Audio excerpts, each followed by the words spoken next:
Allah. Terus bagaimana hubungan dengan anak saya yang sekolah?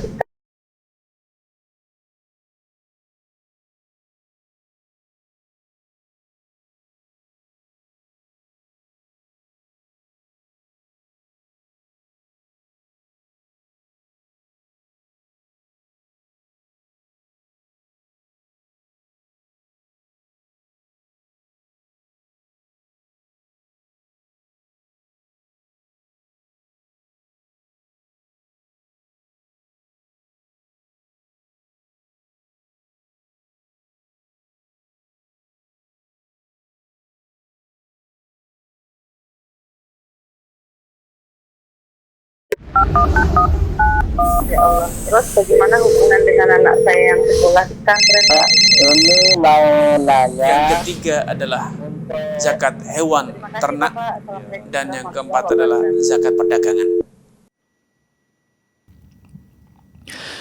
Bismillahirrahmanirrahim. Assalamualaikum warahmatullahi wabarakatuh. Alhamdulillah wassalatu wassalamu ala Rasulillah wa ala alihi wa ashabihi wa man tabi'ahum bi ihsanin ila yaumiddin, amma ba'du. Ikhwatul Islam, a'azani Allah wa iyyakum, para pemirsa Fatwa TV dan juga para pendengar radio dimanapun Anda berada. Alhamdulillah senang sekali di kesempatan yang berbahagia ini kami dapat menyapa Anda kembali di program kesayangan kita, Live Interaktif Bekal Muslim, bertemakan tentang fikih jual beli, muamalah dan kontemporer lainnya, bersama pemateri guru kita Al-Ustadz Dr. Muhammad Arifin Badir MA Hafizahullahu Ta'ala, yang dimana beliau adalah wakil sekaligus anggota Dewan Fatwa Perhimpunan Al-Irsyad. Salawat dan salam semoga tersampaikan kepada suri tauladan kita Nabi Muhammad Sallallahu Alaihi Wasallam beserta para keluarganya, para sahabatnya dan juga para pengikutnya yang setia hingga hari kiamat nanti. Allahumma amin.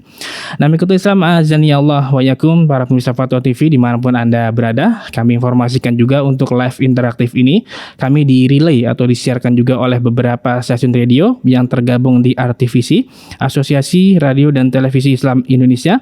Di antaranya ada Radio Bimbas Yogyakarta, Radio Sahabat Tegal, Radio Suara Madinah Caruban, ada Radio MDFM Probolinggo, Radio Hang FM Batam, kemudian Radio Amubah Pangkal Pinang, Radio Sago FM Sumatera Barat, Radio Gema FM Bontang, Radio Al-Hikmah Banyuwangi, Radio Albina AM Bekasi, Radio Tua FM Riau, Radio Dai Tengaran, dan Radio Mas FM Seragen. Terima kasih kami ucapkan jazakumullahu khairan, semoga bermanfaat. Dan alhamdulillah telah terhubung bersama guru kita Al-Ustadz Dr. Muhammad Arifin Badri MA Hafizahullahu Ta'ala, langsung dari studio Fatwa TV di kota Jember, Jawa Timur. Dan coba kita sapa dahulu. Assalamualaikum warahmatullahi wabarakatuh, Ustadz. Waalaikumsalam warahmatullahi wabarakatuh. Kaifalukum? Alhamdulillah bi khair, Ustadz. Iyakumullah, barakallahu fikum. Alhamdulillah, Ustadz. Wafik barakallah. Kami ucapkan terima kasih kepada Ustadz yang telah meluangkan waktunya di kesempatan kali ini, Ustadz. Barakallahu fik. Ahlan wa marhaban bikum. Nah, mengikuti sama azani Allah wa yakum, kami mengajak Anda untuk berpartisipasi. Silakan jika Anda ingin mengajukan pertanyaan kepada Ustadz tentang muamalah, Anda bisa menghubungi layanan telepon kami di kode area Jakarta di nomor telepon 02121232333, dan nomor telepon tersebut tertera di layar kaca saat ini. Dan kepada Ustadz, sebagaimana biasanya Ustadz, kami meminta sedikit nasihat di pembukaan pada hari ini, Ustadz. Tafadhal masykur ya Ustadz. Bismillahirrahmanirrahim. Assalamualaikum warahmatullahi wabarakatuh. Alhamdulillah, wassalatu wassalamu ala Rasulillah wa ala alihi wa ashabihi wa man wala ma ba'du. Ayolah ikhwah,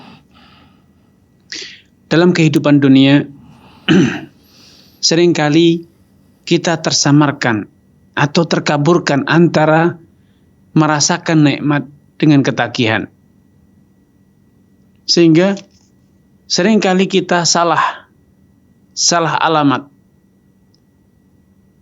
antara ketagihan karena ketagihan sesuatu dengan menikmati sesuatu, atau menganggap sebagai suatu kenikmatan. Semua orang yang telah berada dalam status ketagihan, bisa ketagihan narkoba, bisa ketagihan rokok, ketagihan minum kopi, ketagihan misalnya makan pedas dan seterusnya. Bisa jadi mereka semua berkata ini nikmat, ini lezat. Padahal semula sebelum kondisi tersebut terjadi, sebelum mereka berada pada titik ketagihan, mereka menderita. Ketika terlahir, ketika masih kanak-kanak, Anda diberi cabai ataupun sambal, Anda kepedasan dan menangis, menderita. Bahkan bisa jadi sakit perut dan diare. Namun seiring itu berjalannya waktu, Anda terus berlatih, atau diberi terus menerus, akhirnya Anda ketagihan. Permainan game, seorang anak yang terus diberi kesempatan bermain game,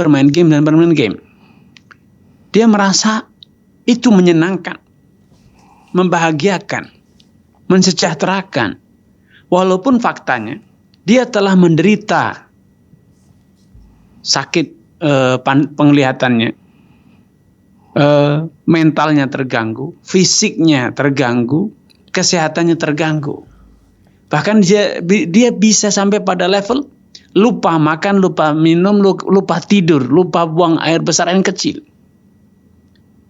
Walau demikian, mereka mengatakan asyik, senang, merasa menikmati. Padahal sejatinya mereka tidaklah menikmati, mereka telah berada dalam fase ketagihan. Berbeda dengan hidangan yang memang semua orang bersepakat. Hidangan itu lezat. Atau minimal mayoritas orang bersepakat hidangan itu lezat.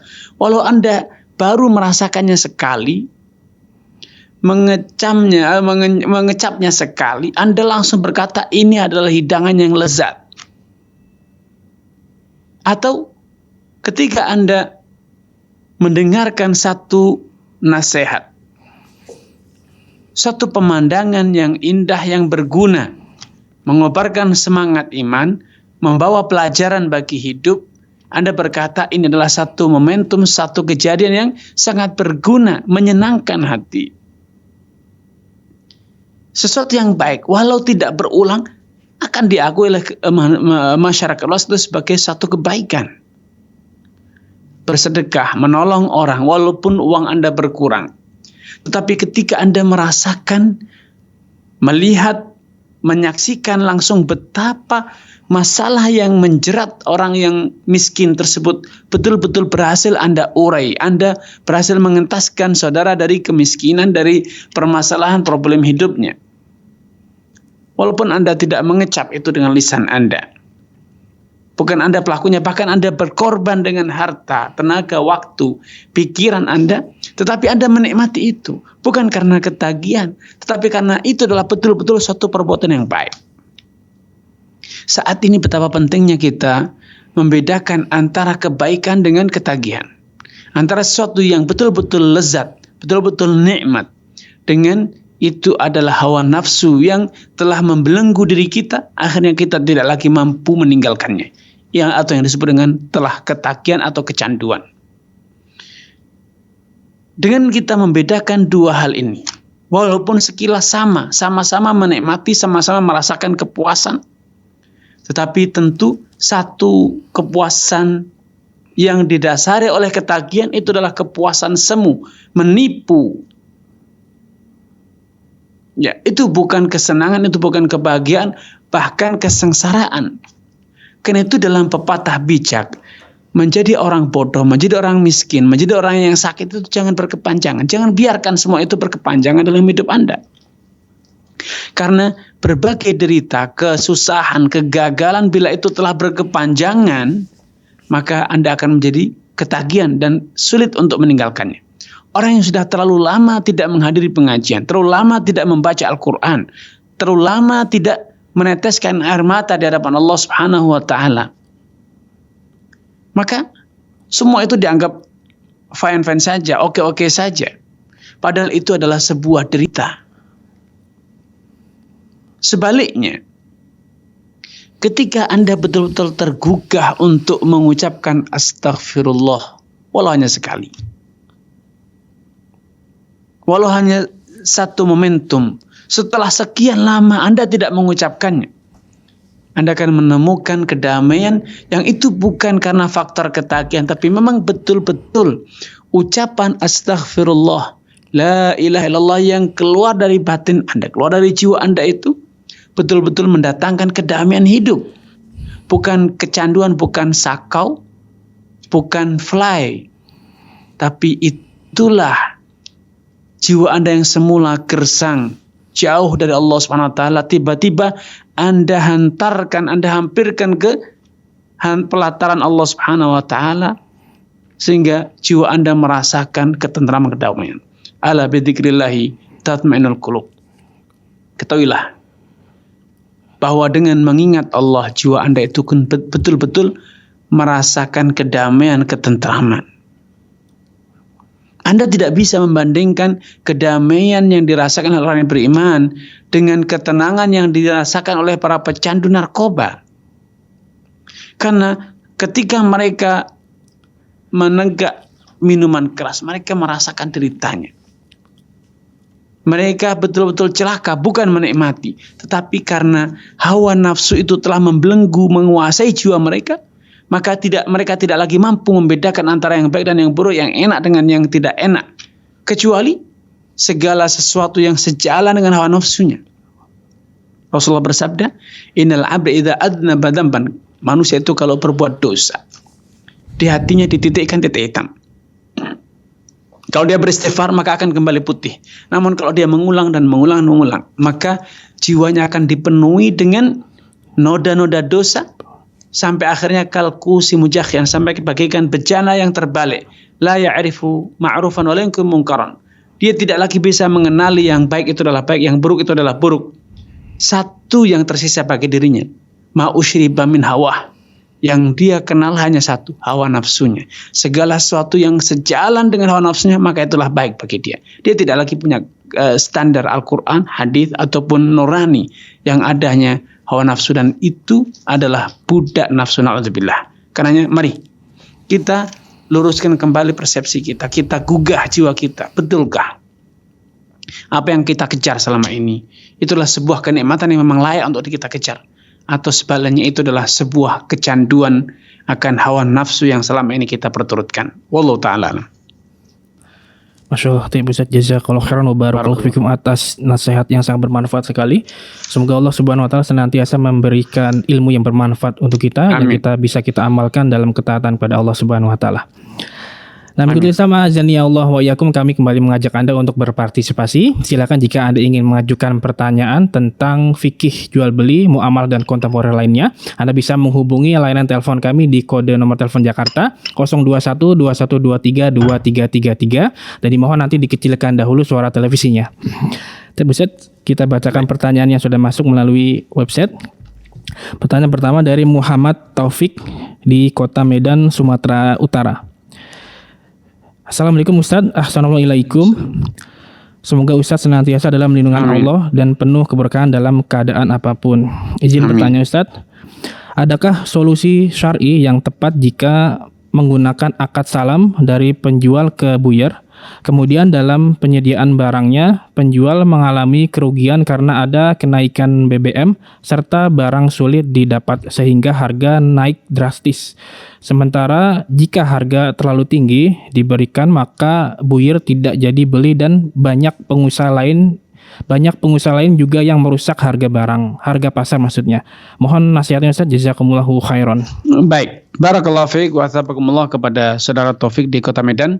Semoga Allah SWT menambahkan taufik kepada Anda, keluarga, dan juga seluruh pemirsa dimanapun Anda berada. Adanya koreksi harga dikarenakan adanya fluktuasi nilai tukar dolar terhadap rupiah atau sebaliknya. Ini adalah salah satu risiko usaha. Anda tidak perlu berkecil hati, dan Anda juga tidak akan pernah menemukan solusi agar Anda bisa terbebas dari potensi kerugian tersebut. Karena kalaupun Anda sudah menaikkan harga yang tinggi, kalaupun tidak ada lagi kompetitor Anda yang merusak harga tadi seperti kata Anda, maka itu bukan berarti jaminan bahwa Anda akan untung. Bisa jadi Anda buntung. Kenapa? Karena ternyata Anda salah paham, salah baca pesannya customer. Bisa jadi Anda salah hitung sehingga Anda one prestasi. Dan masih banyak lagi potensi terjadinya kerugian. Makanya dalam menetapkan harga jual suatu produk, ini adalah salah satu keberhasilan dan kepiawaian seorang pengusaha. Karena inflasi dan deflasi itu sudah diketahui bersama terjadi.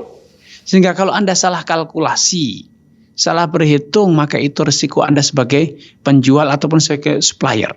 Adapun customer dan juga bayar penjual dalam hal ini ketika sudah mencapai satu kesepakatan, maka hanya ada satu pilihan, yaitu komitmen dengan kesepakatannya, baik harga yang telah disepakati, tidak boleh ada revisi, nominal atau kuantiti barang yang dibeli, dan kriteria barang yang disepakati ya. Harus dipenuhi al-muslimun ala syurutihim.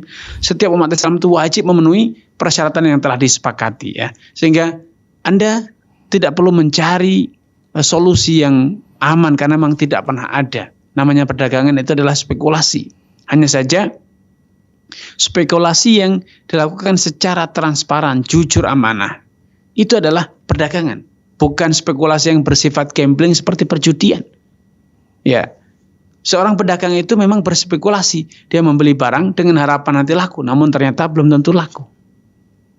Ketika Anda mengirim barang, baik sebagai supplier ataupun sebagai dropshipper atau sebagai keagenan atau beli putus dan yang lainnya, bisa jadi customer ternyata meninggal dunia atau pindah, Anda ditipu, maka Anda rugi. Anda rugi, dan ini suatu hal yang tidak bisa hindari. Ada saja kemungkinan terjadi yang seperti itu. Karena itu Anda harus gentle, siap kalau terjadi kerugian, namun Anda harus mencari solusi-solusi agar transaksi itu safety, misalnya dengan skema salam, pembayaran di muka, lunas, tidak ada yang terhutang sedikit pun. Dan kemudian Anda juga sebisa mungkin memiliki barang yang sudah Anda beli sehingga stok barang aman. Ketika transaksi Anda bisa langsung segera mengirimkan barang, bukan menunggu adanya order baru mencari barang, karena bisa jadi setelah terima order Anda dan prestasi gagal mendatangkan barang. Tentu ini merugikan pihak pembeli ya. Wallahu ta'ala alam. Tiap Ustaz, jazakallahu khairan wa barakallahu fikum atas jawaban dan penjelasannya. Demikian bertanya atas nama Muhammad Taufik di Medan, semoga bisa difahami. Pertanyaan berikutnya Ustaz dari Kendra di Kota Mitro Lampung. Bismillah, izin bertanya Ustaz. Di saat ada promo di banyak marketplace atau toko online, maka di sana banyak orang membeli barang dengan voucher atau bonus lainnya. Untuk mendapatkan barang yang banyak perlu mengcloning atau menggandakan akun toko online tersebut.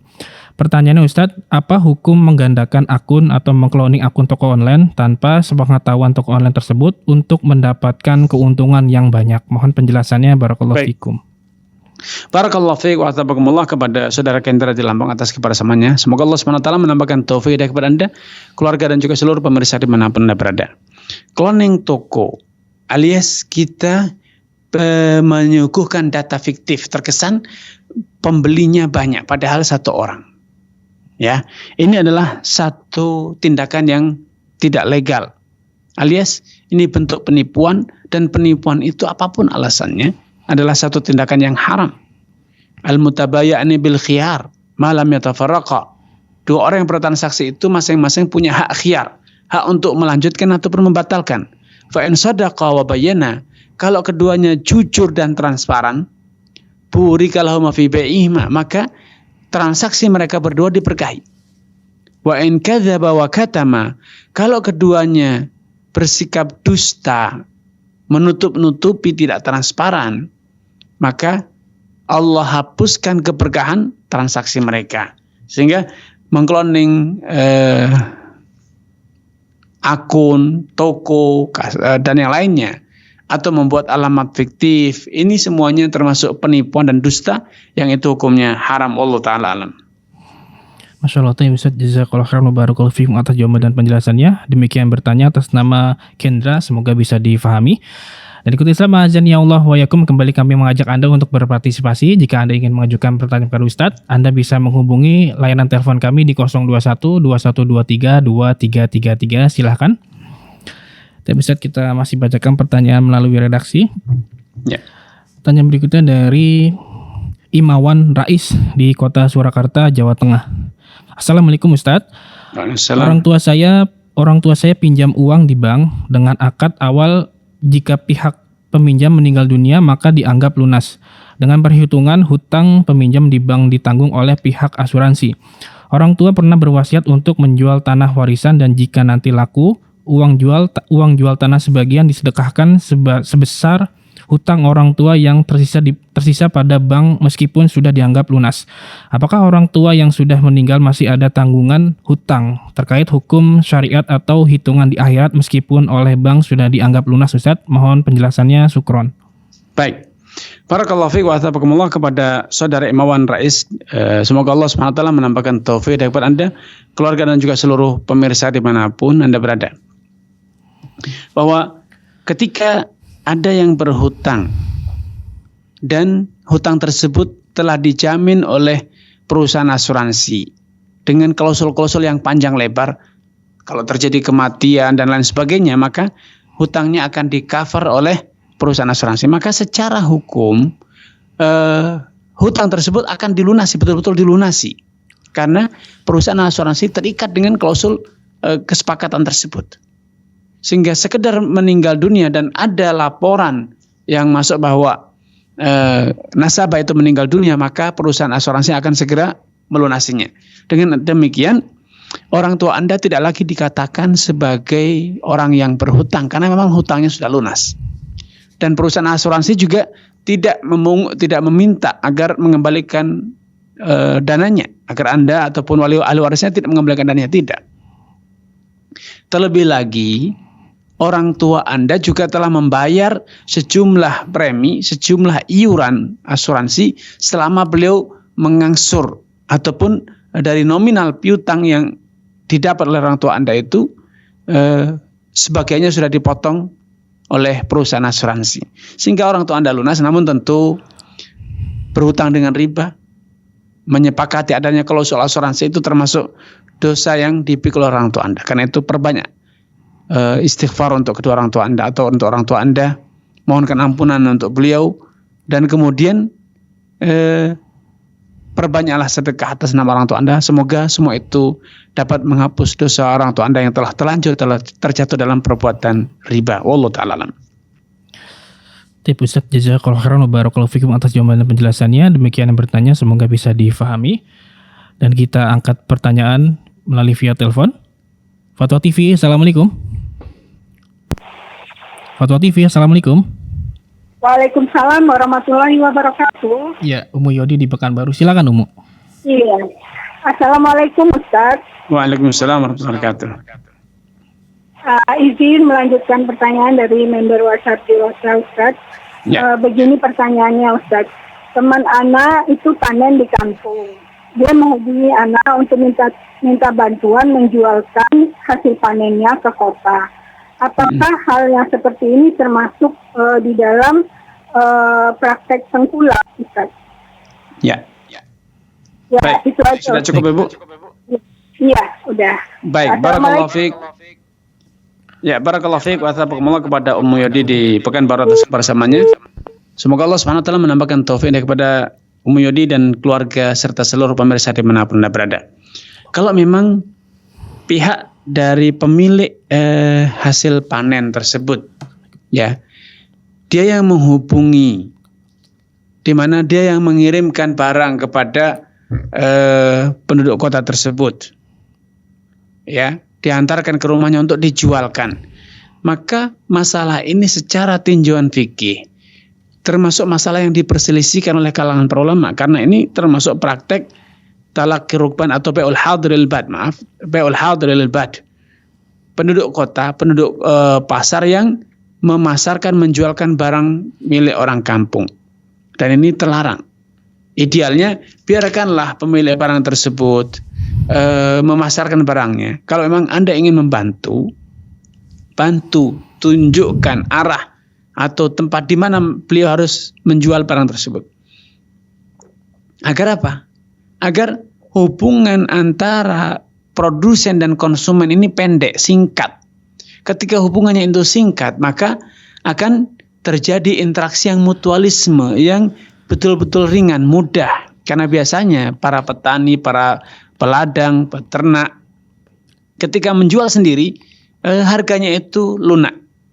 Dan kalaupun terjadi negosiasi harga, biasanya juga harganya itu lunak, negosiasinya mudah.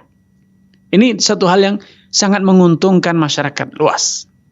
Ya, sehingga perputaran sendi-sendi ekonomi itu berjalan dengan cepat, dengan mudah, dengan ringan. Tapi kalau Anda sebagai orang yang penduduk kota, dengan skill, apalagi memang Anda seorang pedagang, yang menjualkan barang tersebut tentu akan praktek dagang antara Anda dengan sesama penghuni pasar, customer yang pergi ke pasar itu seringkali terjadi sedikit alot, betul-betul alot bisa jadi. Tentu ini merugikan masyarakat luas. Belum lagi sikap para pemilik, para produsen, para penghasil, pengrajin seringkali begitu mudah, saking mudahnya seringkali setelah menimbangkan barang memberi bonus, nih saya imbui, saya tambahi. Nah, praktek-praktek semacam ini memudahkan urusan orang ini, diinginkan terjadi. Islam menginginkan hal-hal yang semacam ini terjadi di pasar. Sehingga aspek sosial, tolong menolong, saling membantu, saling meringankan itu nyata di pasar umat Islam. Karena memang salah satu prinsip besar dalam agama Islam adalah adanya ta'awun, tolong menolong dalam kebajikan. Karenanya saran saya, Anda minta pemilik barang tersebut, pemilik hasil panen tersebut untuk menjual sendiri, Anda dampingi untuk pergi ke pasar, ketemu dengan siapa, Anda beri saran bahwa harga tersebut sudah bagus, sudah wajar, masih tinggi atau rendah dan seterusnya.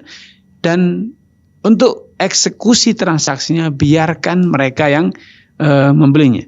Di sisi lain, dengan cara ini Anda memberikan edukasi, mengedukasi secara instan kepada penduduk-penduduk kampung untuk lebih bijak, lebih pandai dan memiliki pengalaman sehingga tumbuh dalam diri mereka kepercayaan diri untuk apa? Untuk kemudian lebih proaktif dalam mendistribusikan hasil panen penduduk setempat, penduduk kampung, tetangga-tetangganya. Sehingga besok dia berubah dari sekedar bercocok tanam menjadi pedagang yang mengelola ataupun memobilisasi terjadinya pergerakan barang dari kampung yang nilainya seringkali rendah, mulai memiliki saruna atau memiliki adanya peran-peran para pedagang, para tengkulak yang memasarkan produk mereka, sehingga hubungannya itu akan menjadi hubungan yang mutualisme. Wallahu ta'ala. Masya Allah, bisa jazakallahu khairan atas jawaban dan penjelasannya. Demikian bertanya Ummu Yodi, semoga bisa difahami. Kita bacakan pertanyaan berikutnya, Ustaz, dari redaksi. Dari Andri di Jakarta Timur. Assalamualaikum warahmatullahi wabarakatuh. Ustaz izin bertanya, apakah Anda sebagai seller marketplace berdosa apabila ada pesanan dengan metode pembayaran pay later yang ada riba di transaksi tersebut? Uang yang Anda terima adalah uang dari marketplace apabila paket pesanan sudah sampai kepada buyer atau pemesan dan nanti buyer yang mencicil kepada pihak marketplace. Anda sebagai seller tidak bisa menonaktifkan fitur ini atau melarang buyer untuk menggunakan fitur ini karena ini fasilitas memang diberikan marketplace kepada pengguna atau buyer yang diundang. Dalam kurung, pengguna harus mengaktifkan terlebih dahulu. Ada perjanjian tersendiri antara pihak pengguna dan marketplace. Ini catatan, selama 2 pekan ini setiap pesanan dengan marketplace Ana tolak dan kemarin dapat notifikasi toko Ana mendapatkan penalti dari pihak marketplace. Mohon penjelasan Ustaz dari hal tersebut. Barakallahu fikum. Baik. Barakallahu fikum wa tabakumullah kepada saudara Andri di Jakarta Timur. Semoga Allah SWT menampakkan taufik hidayah kepada Anda, keluarga dan juga seluruh pemirsa dimanapun Anda berada. Memang secara kasat mata marketplace yang ada itu bukan sekedar berfungsi menjadi pasar, menjadi media yang mempertemukan antara produsen, antara pedagang dengan para customernya, para pelanggannya. Tetapi mereka ingin melangkah lebih jauh, mereka ingin menjadi perbankan online. Ya, mereka ingin menjadi bank-bank online yang memberikan pinjaman, memberikan piutang, pembiayaan yang tentu dari pembiayaan itu mereka akan mendapatkan keuntungan 2 kali lipat atau bahkan lebih. Dari keuntungan komisi dari penjual karena produknya laku, belum lagi mereka memarkup harga, belum lagi mereka dengan adanya pay later atau pembiayaan, mereka akan mendapatkan keuntungan lagi. Ya, dan ini sebetulnya adalah salah satu tujuan adanya marketplace. Di samping tujuan yang pertama, adanya kemampuan mereka mengkaji, kemudian mengcloning ataupun membajak atau memotong di dalam guntingan, menggunting dalam lipatan. Ketika mereka telah punya data bahwa produk A, B, C itu produk yang misalnya best seller, sedangkan D, E, F, G itu yang slow moving, pergerakannya rendah, maka mereka akan menginventaris barang-barang yang laku cepat, mendatangkan keuntungan besar. Mereka akan segera mengcloning toko, meniru, membuat nama toko baru yang menyediakan barang dengan harga yang lebih kompetitif. Agar apa? Agar supplier pertama tadi segera gulung tikar, minimal harganya tidak kompetitif, sehingga para customer akan membeli dari marketplace, dari toko-toko cloningan tersebut. Karena itu saya lebih menyarankan bila Anda bertransaksi atau berjual beli dengan terus berusaha memiliki interaksi hubungan langsung dengan para customer, sehingga Anda bisa memanage mereka. Tidak seperti yang terjadi di marketplace ketika customer Anda, pelanggan Anda atau buyer Anda itu dimanage oleh pihak ketiga yang menjadikan suatu saat Anda buta tentang siapa customer Anda, apa produk mereka, apa yang mereka butuhkan, dan apa barang yang laku. Apalagi kemudian Anda membuka diri untuk data Anda dimanfaatkan, dianalisa oleh penyedia marketplace. Dan tentu ini adalah bentuk kerugian besar. Ketika jalur distribusi barang Anda telah dikuasai oleh orang lain, difahami oleh orang lain, tentu dengan mudah mereka akan menggunting dalam lipatan, sehingga menjadikan Anda tidak lagi mampu berjualan esok hari. Ya. Namun dari pertanyaan Andri tadi, bahwa seorang seller, penjual ataupun marketer ya, ataupun menjadi dropshipper, ketika mendapatkan komisi dari marketplace yang menerapkan pay later, karena itu adanya transaksi jual beli, maka insya Allah halal, tidak masalah. Karena di awal dia memasarkan, di awal dia memasang produk, dia tidak serta-merta mengatakan ini pembayarannya dengan pay later.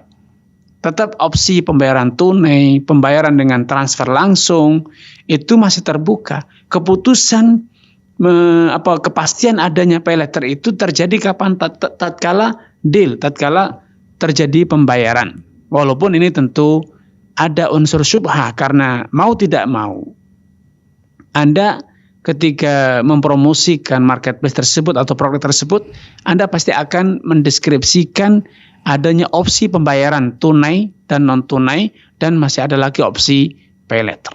Makanya Anda sendiri dalam merasakan betapa ketika Anda tidak ikut, tidak proaktif, bahkan sebaliknya untuk tidak mempromosikan fasilitas pay later ini, justru Anda mendapatkan penalti ataupun teguran.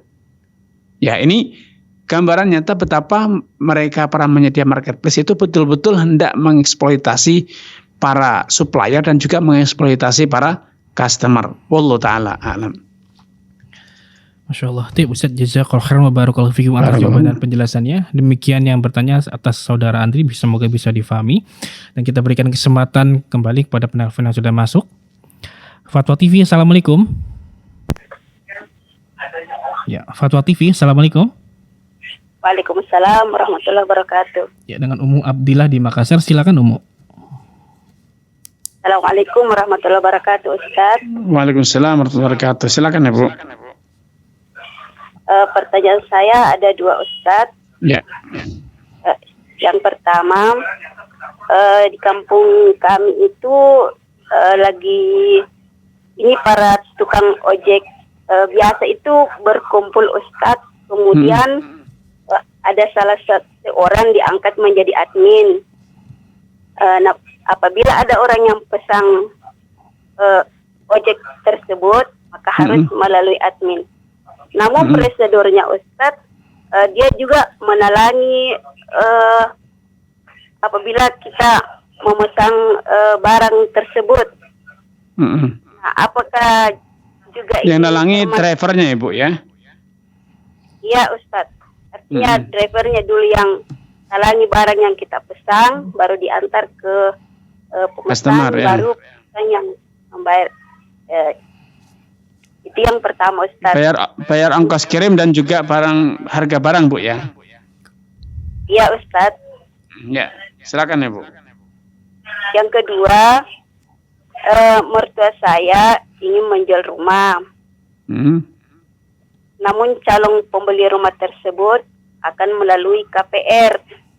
Nah, bagaimana status akal jual beli kami dengan calon pembeli tersebut, Baik, Ustaz? Ibu. Baik Ibu. Sudah cukup Ibu? Ustaz, jazakumullah khairan, Baik, Ustaz. barakallahu fiik. Jazakumullah. Baik, barakallahu fiik wa astaghfirullah kepada Ummu Abdillah di Kota Makassar. Semoga Allah Subhanahu wa taala menambahkan taufik kepada Ibu, keluarga dan juga seluruh pemirsa dimanapun Anda berada. Yang pertama, skema kerjasama driver ya, ojek online ya, dengan customer memang secara tinjauan hukum fikih bermasalah. Karena ketika ada order ya, driver terlebih dahulu memberikan talangan, membayari sejumlah nilai barang yang dibeli oleh customer. Dan kemudian dia mengantarkan barang tersebut ke tempat customer.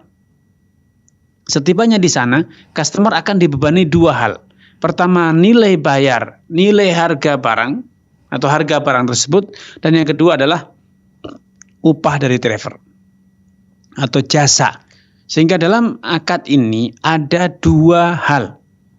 Yang pertama, adanya praktek utang piutang di mana customer berhutang kepada driver, dan yang kedua adanya jual beli jasa, yaitu customer membeli jasa driver membelikan, mengantarkan barang. Dalam praktek semacam ini termasuk praktek yang sangat potensi membuka terjadinya celah riba.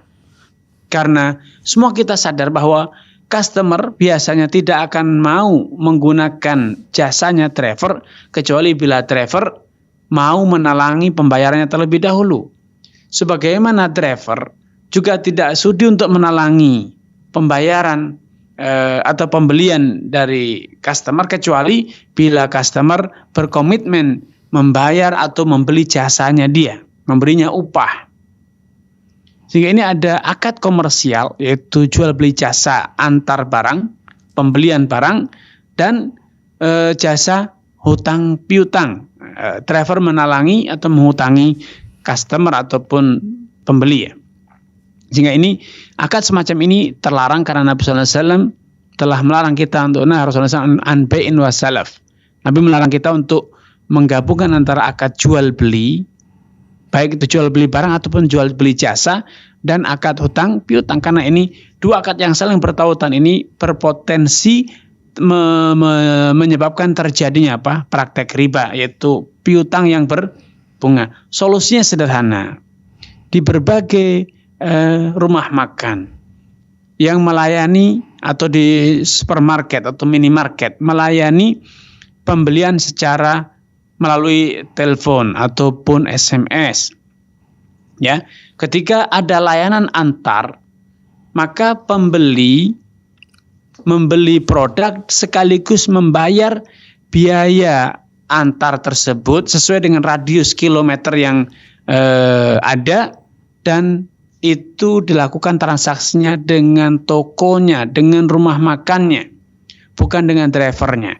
Adapun driver, maka driver itu disewa oleh tokonya.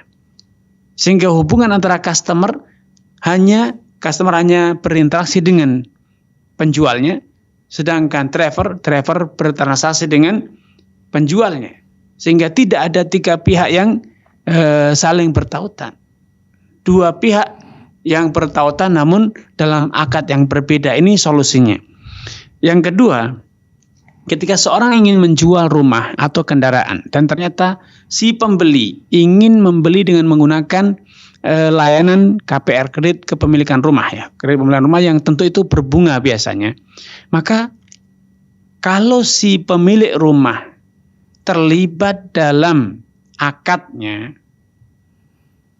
sehingga perbankan ataupun lembaga keuangannya mengesankan membeli kemudian menjual kepada nasabahnya, maka ini tidak boleh karena berarti penjual telah terlibat secara langsung dalam praktek riba tolong menolong dan juga bahkan bersekutu ya. Namun solusinya kalau memang pembeli bertekad betul-betul bulat ingin membeli rumah atau aset yang kita miliki, bisa diadakan transaksi terlebih dulu di notaris sehingga muncul AJB, akte jual beli, dan dalam akte tersebut sudah tersebutkan nominal harganya, kemudian ada waktu pelunasannya, kemudian juga sertifikat ataupun BPKB itu sudah ditahan oleh notaris dan notaris sudah memverifikasi tentang kevalidan data tersebut dan data itu akte itu bebas dari sengketa dan lain sebagainya. Sehingga dengan AJB ini customer bebas mencari pembiayaan dari siapapun. Ya, baik mendapatkan pembiayaan yang lebih tinggi ataupun sama dengan nilai jual rumah tersebut atau lebih rendah. Intinya bila penjual tidak terlibat dengan hubungan dengan bank, dia betul-betul hanya menjual kepada si A dan memberi waktu bahwa pelunasannya sekian bulan, dalam 3 bulan misalnya, dibayar secara bertahap sekian persen dalam setiap bulannya, maka ini tidak masalah. Walaupun prakteknya nanti akte jual beli tersebut digunakan oleh pembeli untuk mengajukan pembiayaan di bank, maka itu tanggung jawab dia, bukan tanggung jawab penjual. Sedangkan penjual dia sudah menjual dan dia berhak mendapatkan pembayaran. Dari mana si pembeli mendapatkan uang itu sepenuhnya tanggung jawab pembeli. Wallahu taala alam. Masyaallah, Ustaz, jazakallahu khairan atas jawaban dan penjelasannya. Demikian yang bertanya atas nama Ummu Abdillah di Makassar. Semoga bisa difahami. Dan kita berikan kesempatan kembali kepada penelpon yang sudah masuk. Fatwa TV, assalamualaikum. Waalaikumsalam warahmatullahi wabarakatuh. Ya. Allah Pak Ustaz. Masya Allah. Alhamdulillah. Dengan siapa ini Pak? Hamba Allah Pak Ustaz dari Bogor Pak Ustaz. Baik, silakan Pak. Mau nanya ini Pak Ustaz, konsepnya tentang masalah yang hadis Nabi punya yang istilahnya punya yang sahabat yang suka ambil uang zakat terus dikasih uang, ini uang zakatnya, ini uang buat antum seperti kayak gitu. Nah ini praktek di lapangannya konsepnya supaya mudah dipahami gimana Pak Ustaz? Katanya kan kalau kita ngasih sama yang kerja yang udah dikasih gaji kita kasih itu juga nggak boleh. Ini supaya mudah memahaminya tentang masalah ini seperti gimana Pak Ustaz? Baik, Pak Ustaz, jazakallahu khair. Assalamualaikum warahmatullahi wabarakatuh. Baik, barakallahu fiik wa astaghfirullah.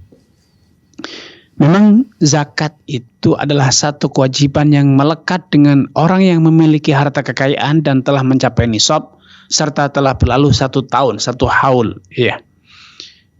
Adapun kepada siapa dia menyalurkan, Allah telah tentukan, yaitu kepada fakir, miskin, gharim, sebagaimana Allah tegaskan ini nama shadaqatul fuqara masakin ila akhir ayat. Jadi sedekah itu atau zakat itu diberikan kepada fuqara masakin, petugas yang memungut zakat dan mendistribusikannya, dan seterusnya seperti yang disebutkan dalam surat Taubah ada 8 asnaf. Nah, mereka kita berikan zakat kita kepada mereka tanpa perlu dan bahkan tidak boleh dikaitkan dengan job mereka. Siapapun yang memenuhi kriteria miskin, mereka karyawan kita atau bukan, berhak menerima zakat. Namun jangan sekali-kali ditautkan antara zakat yang diberikan dengan pekerjaannya. Karena mereka bekerja, mereka memberi layanan, mereka melakukan job Anda, dan mereka berhak menerima upah. Adapun zakat itu berhak mereka terima tanpa ada hubungan dengan mereka karyawan, mereka bekerja kepada Anda ataupun tidak. Bahkan salah satu kriteria orang yang menunaikan zakat yang paling baik adalah orang yang bersedekah dengan tangan kanannya sampai tangan kirinya pun tidak tahu. Saking rahasianya, saking disembunyikannya zakat tersebut. Karena siapapun yang memenuhi kriteria satu dari ke-8 asnaf yang berhak menerima zakat, bisa karena gharim, terlilit hutang, bisa karena mu'allafah qulubuhum, karena diharapkan agar Islamnya kuat ataupun simpati kepada Islam, atau kriteria fakir dan miskin, maka dia berhak mendapatkan zakat. Dan jangan dijadikan zakat itu sebagai THR ataupun sebagai bonus, ya. Itu tidak boleh, karena bonus THR itu berhak mereka terima sebagai status karyawan, bukan karena mereka sebagai fakir dan miskin. Adapun fakir miskin itu status yang menjadikan mereka berhak menerima zakat Anda walaupun mereka tidak bekerja. Adapun berapa nominal yang diberikan, maka sesuai dengan alasan mereka menerima zakat. Kalau fakir, ya diberi sesuai kadar yang layak untuk mereka dapatkan agar bisa memenuhi kebutuhan mereka sebagai fakir miskin. Bahkan sebagian ulama mengatakan mereka diberi senilai sejumlah uang ataupun harta zakat yang mampu mencukupi mereka hidup selama 1 tahun. Wallahu ta'ala alam. Masyaallah, Ustaz. Jazakallahu khairan atas jawaban dan penjelasannya. Demikian yang bertanya di Bapak Abdul Bogor, semoga bisa difahami. Kita bacakan pertanyaan kembali, mari redaksi. Dari Farida Hartati di Kabupaten Serang, Banten. Assalamualaikum Ustaz, izin bertanya. Apa hukumnya memanfaatkan berbagai fasilitas sebagai nasabah prioritas di bank syariah tanpa mengajukannya? Mohon penjelasannya Ustaz, barakallahu fikum. Baik. Barakallahu fiik wa taqabbalallahu kepada saudari Faridah atas kebersamaannya di Kabupaten Banten di sore hari ini. Semoga Allah Subhanahu wa taala menambahkan taufik kepada Anda, keluarga dan juga seluruh pemirsa dan penyimak dimanapun Anda berada. Fasilitas priority itu ada 2 hal, ada 2 model. Yang itu merupakan fasilitas murni, sehingga seorang nasabah yang priority tidak harus antri di kasir, dia akan dilayani oleh manajer, dia kemudian mendapatkan buku cek misalnya, yang dia bisa gunakan untuk pencairan kepada orang yang dia mau. Sehingga inilah kemudahan-kemudahan prioritas-prioritas. Maka semacam ini tidak masalah. Akan tapi bila fasilitas itu adalah berupa pertambahan nilai, ada bunga, fasilitas itu adalah layanan yang bernilai uang, seperti halnya ketika Anda memiliki kartu atau menggunakan kartu bank tertentu yang tabungan Anda mencapai sekian rupiah. Anda bisa menggunakan kartu tersebut, sekedar ditunjukkan saja, Anda bisa mendapatkan fasilitas makan gratis ataupun beristirahat gratis di mana? Di fasilitas lowong bandara misalnya. Maka ini tidak dibenarkan, karena ini termasuk keuntungan profit yang bersifat materi, dan itu hukumnya haram. Kullu qardin jarra naf'an wa riba. Setiap piutang yang mendatangkan keuntungan materi, maka itu adalah riba. Adapun kemudahan prioritas sehingga Anda tidak perlu antri, maka itu tidak masalah untuk Anda gunakan. Wallahu taala alam.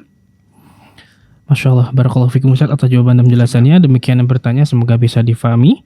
Dan masih kita bacakan pertanyaan melalui redaksi.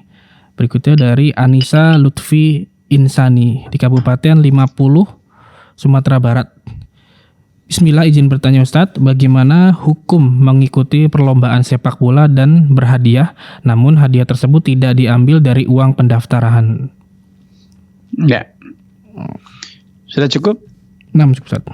Baik, barakallahu fiik wa taqabbalallahu kepada saudari Anissa Lutfi di Kalimantan Barat. Semoga Allah Subhanahu wa taala menambahkan taufik kepada Anda, keluarga dan juga seluruh pemirsa dimanapun Anda berada. Perlombaan apapun, sepak bola atau perlombaan apapun bentuknya, bola voli ataupun catur ataupun tenis meja, selama itu dengan uang pendaftaran, sehingga tim ataupun pemain yang mau ikut lomba dia harus membayar sejumlah uang. Dan kalau menang dia akan mendapatkan hadiah yang nominalnya bisa jadi, dan itu kemungkinan besarnya lebih besar dibanding nilai uang pendaftarannya. Maka ini tidak dibenarkan secara aturan syariat. Kenapa? Karena Anda membayar sejumlah uang untuk mendapatkan atau demi membuka kesempatan untuk mendapatkan hadiah yang nominalnya lebih besar. Adapun urusan hadiah itu diambilkan dari uang pendaftaran atau dari sponsor atau yang lainnya, maka itu tidak mempengaruhi hukum pada Anda. Karena Anda dalam prakteknya telah membayarkan sejumlah uang dengan harapan mendapatkan pengembalian yang lebih besar, mendapatkan barang yang lebih bernilai, padahal Anda bisa dapat, bisa tidak. Maka ini ada unsur gambling, ada unsur perjudian, dan itu diharamkan dalam Islam. Allah Ta'ala alam. Terima kasih Ustaz, jazakallahu khairan wa barakallahu fiikum atas jawaban dan penjelasannya. Demikian yang bertanya, semoga bisa difahami. Tapi masih ada beberapa waktu Ustaz. Kita bacakan pertanyaan berikutnya dari Erni di Kabupaten Banyumas, Jawa Tengah. Assalamualaikum Ustaz, izin bertanya, hukum bekerja di BPJS Ketenagakerjaan. Suami saya bekerja di situ, menurut saya ini ada ribanya, masih ada denda telat bayar iuran, dana pengembangan dari iuran dikembangkan di deposito, reksadana, saham, dan lain-lain. Dan ada aturan jika belum bayar iuran dan denda, maka jika ada klaim, misal musibah, tidak bisa dicairkan. Namun menurut suami ini pekerjaan halal karena asuransi sosial berbeda dengan asuransi konvensional dan BPJS tersebut mirip badan pemerintah. Mohon pencerahannya Ustaz, barakallahu fikum. Baik, barakallahu fiik wa atabakumullah kepada saudari Erni di Banyumas atas kebersamaannya. Semoga Allah SWT menambahkan taufik kepada Anda, keluarga, dan juga seluruh pemirsa dimanapun Anda berada. BPJS Ketenagakerjaan itu adalah suatu layanan asuransi yang telah diwajibkan. Tidak ada opsi memilih, opsi menghindar ya. Semua perusahaan, semua pihak yang mempekerjakan orang lain dan telah memenuhi kriteria, maka wajib mengasuransikan, wajib menggunakan layanan BPJS demi mengcover kesehatan karyawannya, memberikan layanan masa tua ketika kecelakaan, dan lain sebagainya. BPJS Ketenagakerjaan ya. Intinya ketika ada pesangon dan lain sebagainya ya. Ini satu aturan yang telah diterapkan bagi semua orang, tidak ada celah untuk menghindar. Bahkan perusahaan-perusahaan besar pun yang sudah jauh-jauh hari mengasuransikan karyawannya terpaksa harus mengikuti BPJS Ketenagakerjaan ini, walaupun kemudian mereka memiliki layanan asuransi yang lain. Ya, ini intinya ini adalah satu hal yang diwajibkan, masyarakat tidak bisa menghindar. Namun pengelolaan BPJS bisa jadi terjadi kecurangan, bisa jadi pengelolaannya tidak benar, padahal itu adalah dana yang dikumpul dari masyarakat. Makanya dalam kondisi semacam ini, adanya orang-orang yang amanah, orang-orang yang selalu ingat akan Allah Subhanahu wa taala sehingga mereka tidak curang, mereka tidak menggelapkan dana BPJS dan seterusnya. Itu tentu sangat dibutuhkan demi menjaga asetnya masyarakat, dananya masyarakat, dan memberikan layanan kepada masyarakat yang memang mereka berhak dapatkan secara undang-undang, secara aturan, walaupun dalam mekanismenya masih terdapat hal-hal yang belum sejalan dengan tuntunan syariat. Ya, belum sejalan dengan tuntunan syariat. Walaupun tadi yang diutarakan oleh suami, memang ini adalah bagian dari layanan sosial yang diberikan oleh pemerintah. Ya, layanan pemerintah sosial yang diberikan oleh pemerintah. Namun faktanya belum 100% memenuhi kriteria syariat. Karena ini masih bercampur hal yang tidak kurang sesuai dengan aturan syariat, tapi karena ini tidak bisa dihindari oleh masyarakat. Adanya orang-orang yang aman, adanya orang yang jujur, adanya orang-orang yang menegakkan keadilan sehingga masyarakat itu dilayani dengan baik. Karena ada celah mempersulit masyarakat ya. Oknum-oknum pegawai yang tidak baik akan curang sehingga akhirnya klaim asuransi, klaim kecelakaan ini tidak segera dicairkan sehingga masyarakat rugi dalam hal ini. Maka insya Allah tidak masalah ya. Asalkan Anda betul-betul merasa percaya diri, Anda mampu menjalankannya dengan baik, dengan amanah, dan memberikan layanan yang sebaik mungkin agar masyarakat tidak rugi dua kali. Wallahu ta'ala. Terima kasih jazakallahu khairan wa barakallahu fiikum atas jawaban dan penjelasannya. Demikian yang bertanya, semoga bisa difahami. Tapi Ustaz, masih ada waktu 5 menit Ustaz, mungkin satu pertanyaan lagi Ustaz. Baik. Dari Fakhrul Hidayat Izin bertanya Ustadz, bolehkah mengambil gambar makanan atau minuman tanpa izin di internet untuk dijadikan menu di produk yang kita jual? Karena terkadang ada tulisan hak ciptanya. Barakallahu fikum. Baik. Barakallahu fikum kepada saudara Fakhrul Hidayat. Semoga Allah SWT menambahkan taufik kepada Anda, keluarga, dan juga seluruh pemirsa dimanapun Anda berada. Gambar-gambar yang memiliki hak cipta tidak boleh Anda gunakan tanpa seizin pemiliknya. Walaupun itu gambar makanan, apalagi untuk Anda gunakan sebagai gambar promo di restoran Anda atau di produk Anda. Tentu ini adalah melanggar hak kekayaan intelektual orang lain. Anda harus minta izin. Atau Anda menggambar sendiri. Atau kalau tidak, ya Anda membayar orang untuk memfotokan, membuatkan gambar yang sesuai dengan yang Anda inginkan. Apalagi ini sekali lagi tujuannya adalah komersial. Tentu Anda harus menghargai hak orang lain. Karena foto dan yang sejenis, desain grafis yang sejenis itu bagian dari kekayaan intelektual yang dilindungi secara aturan syariat. Allah Ta'ala alam. Masya Allah, Ustaz, jazakallahu khairan wa barakallahu fikum atas jawaban dan penjelasannya. Demikian bertanya, semoga bisa difahami. Dan merupakan pertanyaan terakhir di kesempatan kali ini, Ustaz. Jazakallahu barakallahu fikum atas waktu dan ilmunya, Ustaz. Semoga Allah Ta'ala senantiasa menjaga Ustaz dan juga keluarga di sana. Amin. Wa antum kadzalik. Oke, Allah. Nah, mengikuti Islam azani Allah wa yakum. Demikian live interaktif pada sore hari ini. Semoga apa yang disampaikan Ustaz bisa menjadi tambahan ilmu yang bermanfaat untuk kita semua. Dan saksikan live interaktif setelah ini insya Allah bersama Ustaz Nizar Sa'ad Jabal LCMPD Hafizahullah dengan pembahasan fikih waris. Dan bagi Anda yang ingin mengajukan pertanyaan, Anda bisa kirimkan di website kami di www.dewanfatwa.com.